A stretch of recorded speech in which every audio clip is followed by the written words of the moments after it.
এক ছিল কুঁজো বুড়ি। সে লাঠিতে ভর করে কুঁজো হয়ে চলতো, আর তার মাথাটা ঠক ঠক করে নড়তো। বুড়ির বাড়িতে দুটো কুকুর ছিল, একজনের নাম রঙ্গা আর একজনের নাম ভঙ্গা।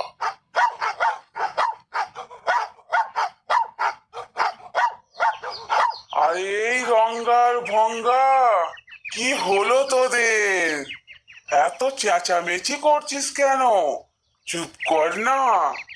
শোন, তোদের একটা কথা বলি।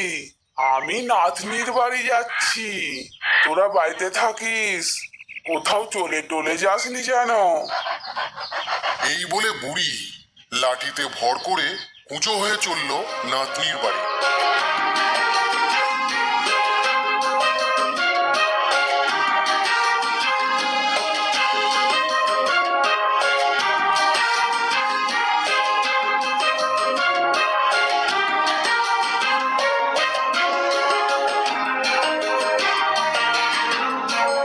বেশ কিছু দূর যাবার পর বুড়ির সামনে পড়ল এক শেয়াল।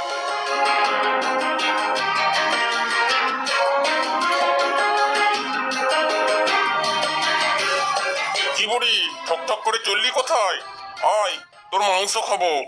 হুম, মাংস থাকলেই তো খাবি। এখন খেলে শুধু হাড় পাবি, হাড়। আগে নাতনির বাড়ি থেকে খেয়ে মোটা হয়ে আসি, তারপর খাস। ঠিক আছে, তবে মোটা হয়ে আয়, তারপর খাবো।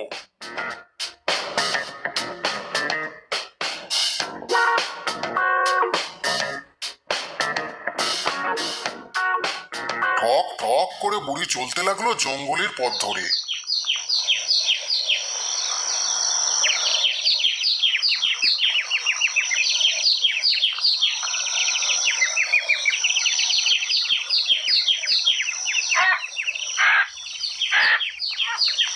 এরপর তার সামনে পড়লো একটা বাঘ।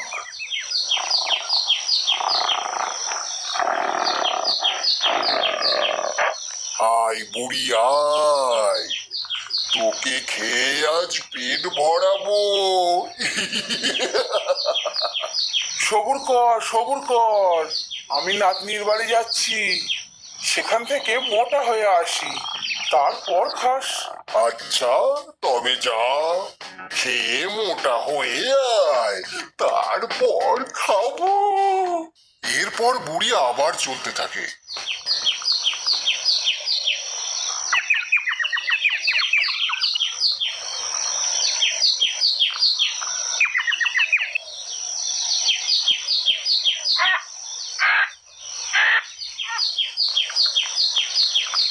আরো কিছু দূর যাবার পর তার সামনে পড়লো একটা ভাল্লুক।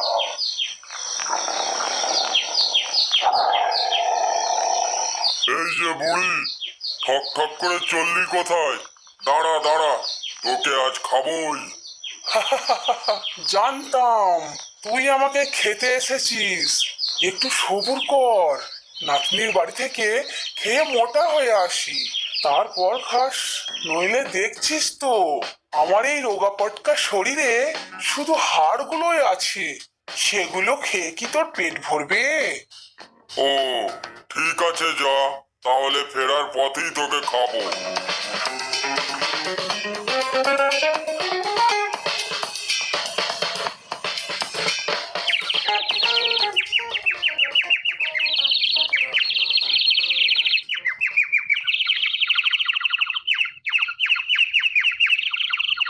এরপর বুড়ি নাতনির বাড়িতে দই, মিষ্টি, ক্ষীর এসব খেয়ে এমন মোটা হয়ে গেল, সে আর কি বলবো।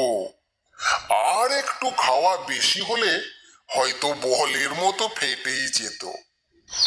এরপর বুড়ি নাতনিকে বলল, তা হ্যাঁ রে নাতনি, এবার তো বাড়ি ফিরতে হবে, কিন্তু যাই কি করে বলতো?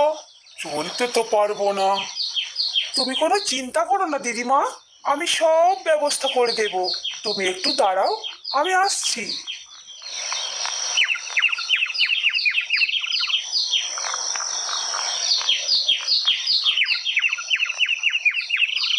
নাও দিদিমা, এই লাউয়ের খোলের মধ্যে ঢুকে পড়ো, তারপর তোমাকে গড়িয়ে দেব। এরপর বুড়ি লাউয়ের খোলের মধ্যে ঢুকে পড়ে।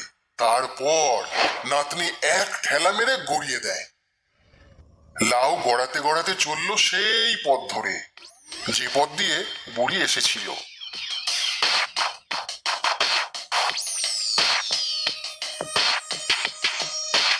গড়িয়ে গড়িয়ে লাউ চলেছে, আর বুড়ি ভিতর থেকে বলছে, লগর ঘর যাচ্ছি আমি ঘর, মারাতি একলায়ের উপর বাধা দিস না সর।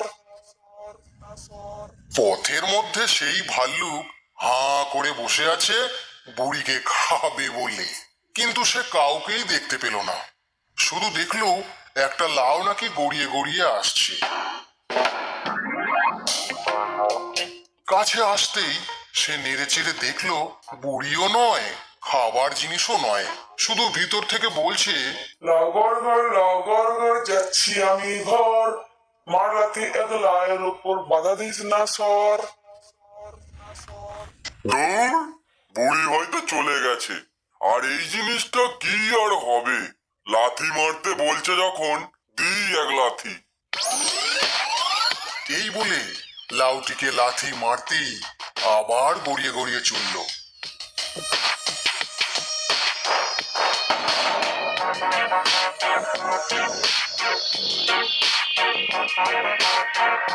কিছু দূর যেতেই বাঘ লাউটাকে থামালো। সেও বুঝতে পারলো না কি এটা, ভাবলো বুড়ি হয়তো আর আসবে না। ভিতর থেকে সেই আওয়াজ শুনে সেও মারলো এক লাথি। লাউ আবার গড়িয়ে চলল। লগর ঘর যাচ্ছি আমি ঘর, মারাতি একলায়ের উপর বাধা দিস না সর। এরপর শেয়াল দেখলো লাউটা গড়িয়ে গড়িয়ে আসছে। সে জানে এটা একটা লাউ। পা দিয়ে থামাতেই শেয়াল শুনতে পেল বুড়ির সেই গান। লগর ঘর যাচ্ছি আমি ঘর, মারাতি একলায়ের উপর বাধা দিস না সর। লাউ আবার কথা বলে, ভিতরে কি আছে দেখতে হবে। এই বলে শেয়াল লাউয়ের ওপর বারবার আঘাত করতেই লাউ গেল ভেঙে, আর বুড়ি বেরিয়ে এলো।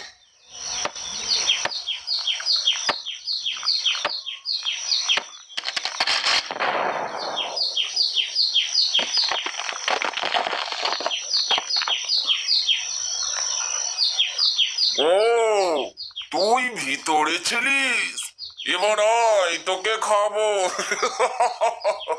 খাবি বই কি, নইলে আসতাম নাকি? তা খাওয়ার আগে দুটো গান শুনবি নে। হ্যাঁ, দুটো গান হলে মন্দ হয় না, আমিও একটু আধটু গাইতে পারি। ঠিক আছে, তুই আগে শুরু কর। আয় আয় রঙ্গা ভঙ্গা তু তু তু, আয় আয় রঙ্গা ভঙ্গা তু তু, আ তু তু, আয় আয় রঙ্গা ভঙ্গা তু তু, আ তু তু, আয় আয় রঙ্গা ভঙ্গা তু তু তু। বুড়ি গান শুরু করে দিল, আর সেই গান শুনে বুড়ির বাড়ি থেকে ছুটে এলো তার কুকুর দুটো রঙ্গা আর ভঙ্গা।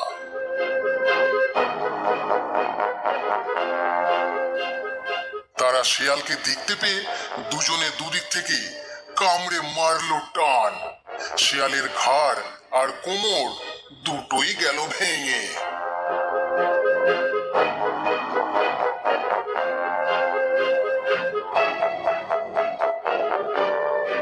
শিয়ালের জিভ বেরিয়ে গেল।